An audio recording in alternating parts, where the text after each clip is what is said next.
Hello, everybody. I am Ethan Tomba, and this is my presentation on media and crime. I believe the influence of the mass media focuses too much on the wrong subjects. They usually, in relation to crime and deviancy, focus on people being outward hostile, such as violent or being thieves, instead of focusing on positive aspects as people taking care of their neighbors or working at food banks like the Pavarello House. I believe they have too much influence in this regard. TV news and crime, I believe TV news in particular increases the fear that the public perceives in relation to crime. Attention to crime news on TV and newspapers produces three significant and two near significant predictions.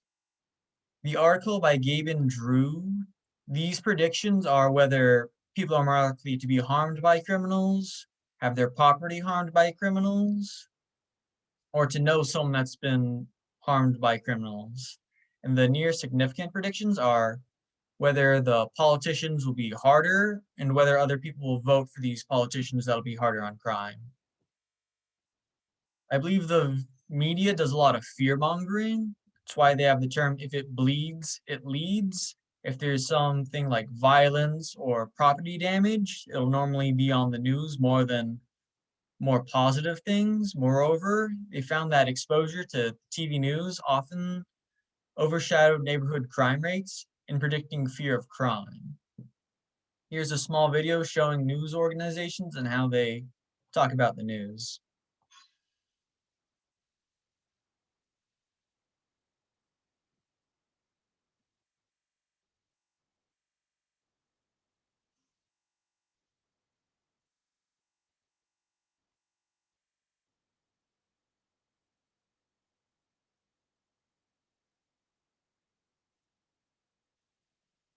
As you could see, both of the intros I showed talked about violence as in a person being murdered and another person sexually assaulting other people.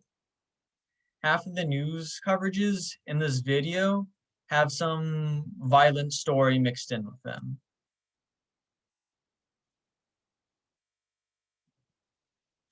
I believe the media unfairly reinforces negative stereotypes to the people it's talking about. Blacks are nearly 4 times more likely to be represented as criminals than police officers on television news, proportion inconsistent with US Department of Labor statistics. This can be seen as when media outlets, when referring to African Americans, if they're in a large group, they'll call them gangs, brutes, or thugs, versus if there's a protest by steelworkers that's turning into a riot, they'll call them steelworkers that are rioting. They'll use descriptions of what they are instead of blanket all terms like thug or brute or felon and whatnot. Comparing the articles to the other, the textbook and the statistics for the crime cultivation article, the article tells of different media influences and how they influence the perception of crimes differently. Channel comparisons reveal that news media channels vary in cultivating fear of crime and perceptions about the nature of crime.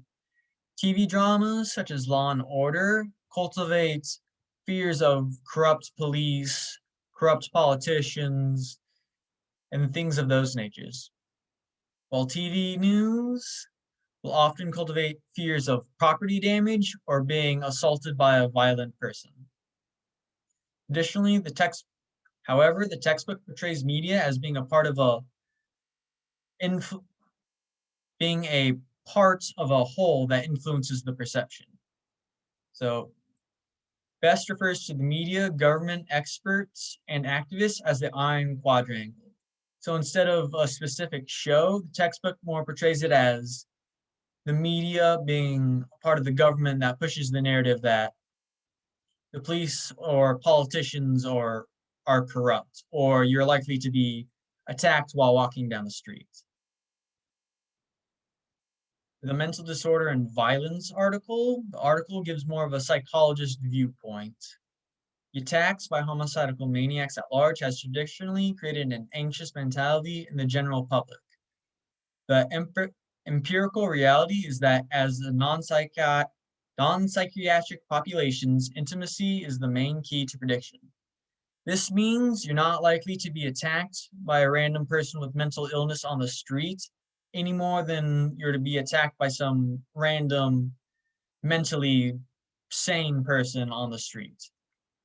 The thing is, you're more likely to be attacked by somebody you know than somebody you don't know. Textbook takes a more psychologist point of view.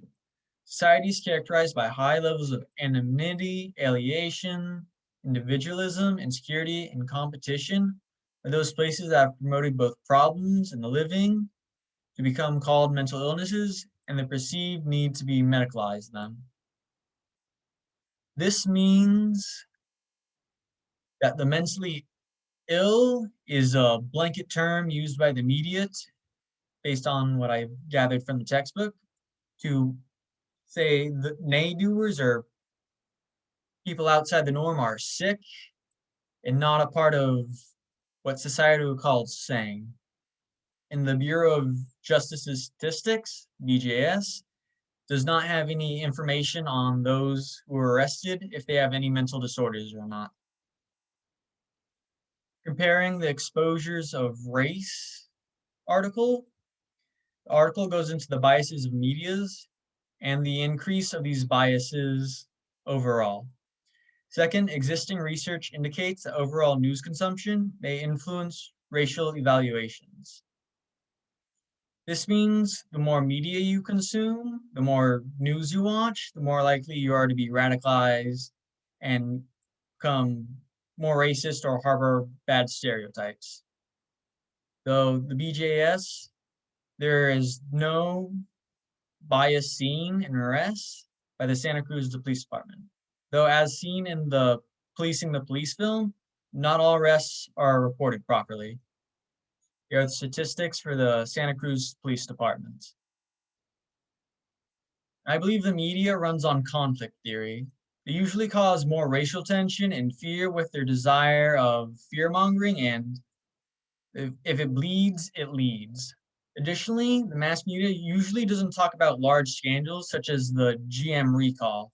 This was the GM had a faulty spark plug that caused a lot of deaths, but the media barely even covered it. It was only CBS and Vox at the time. Additionally, if a wealthy person isn't exactly a celebrity, a lot of the time the media won't report on their misconduct. Additionally, I believe the media focuses on bad events and they stop focusing on it like 2 days later and they're way too quick to dismiss it. This is my works cited. That is my presentation.